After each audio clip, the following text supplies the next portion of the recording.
Yo, what's up mga Red Sam? Welcome back to my channel and welcome dito sa aking bagong video. Kung makikita nyo guys, meron tayong portable aircon dito. Ayan, nanggigigil na naman kasi ang mga kamay ko guys. Wala kong makalikot.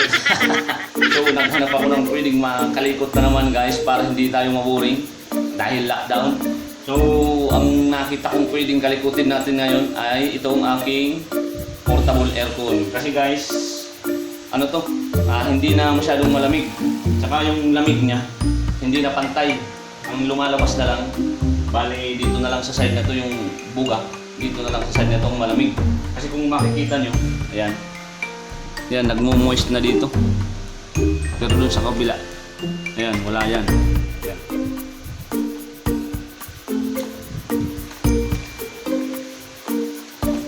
Saka dito, ayan, nagmo-moist. Ayan. Nagmo-moist na dito. Ayan guys. Pero dun sa kabilang side, wala. Ayan, hindi pantay. Kaya I'm sure na linis lang to. Kasi binuksan ko na to guys one time. Pero medyo nahirapan ako nung binuksan ko to kasi first time kong magbukas nun. Kaya samahan nyo kung buksan to kasi baka meron din kayong ganito na portable aircon para kahit pa paano meron na kayong idea kung paano buksan to tsaka paano linisin. So tara guys, samahan nyo kung maglinis nitong portable aircon. Tara, let's go!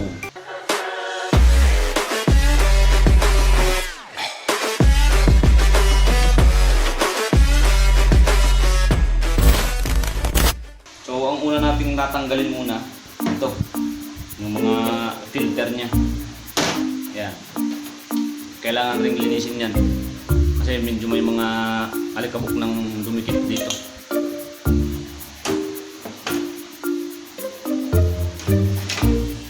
Yan guys, masyado nang marumi. Tapos meron pa yan dito. Yan, marumi na. Tapos nung binuksan ko to, mahirap hanapin kung saan yung ano niya, yung lock. Kaya ang ginawa ko, nilagyan ko na yan ng marking dito. 4 yan, sa 2, 3, yan, 4. Ganun din dito sa kabila. Tsaka normal lang yun guys, kung bubuksan nyo to, magkakaroon yan ng mga tama. Kasi medyo pipersahin nyo to para mabuksan lang. So tara, buksan na natin.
Bali kung meron kayong vacuum, pwede nyo i-vacuum muna to dito.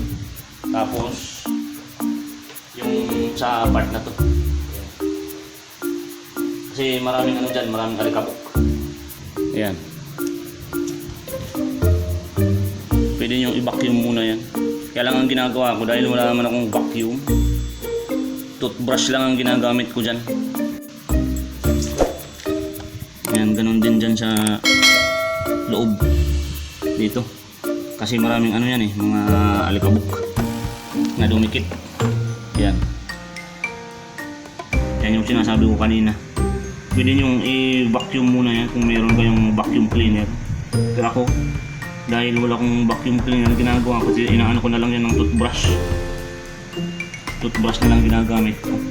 Yan, tapos kung halimbawa na vacuum nyo na, yung mga alikabok, kung meron kayong pressurized na water gun o yung sprayer tulad ng pang ano sa mga car wash, pwede nyo gamitin yun. Kaya lang ako wala. Ang gamit ko lang ito. Yan. Hindi siya ganun kalakas pero pwede na. So, tara linisin na natin to.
Retsam guys, na ibalik na natin sa wakas.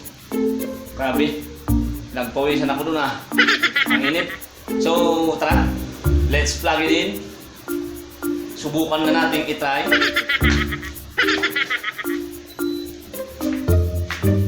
Power on. Yun, bumubukas na. Yan. Swing natin guys.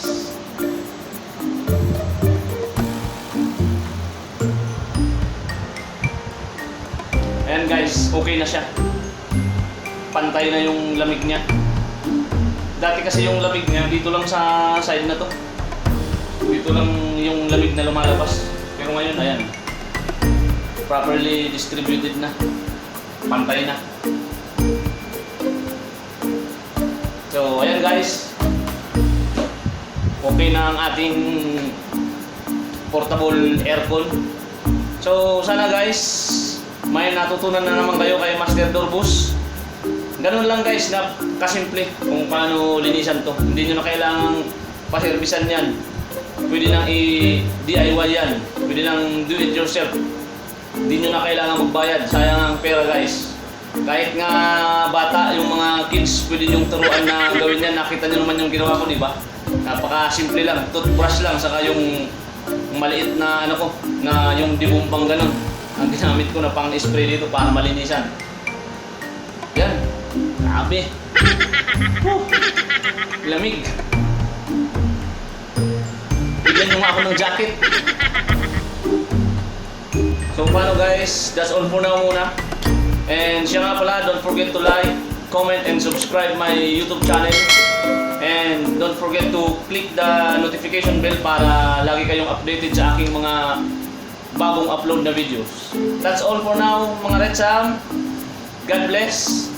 Salamat sa panonood. See you again next time. Peace out.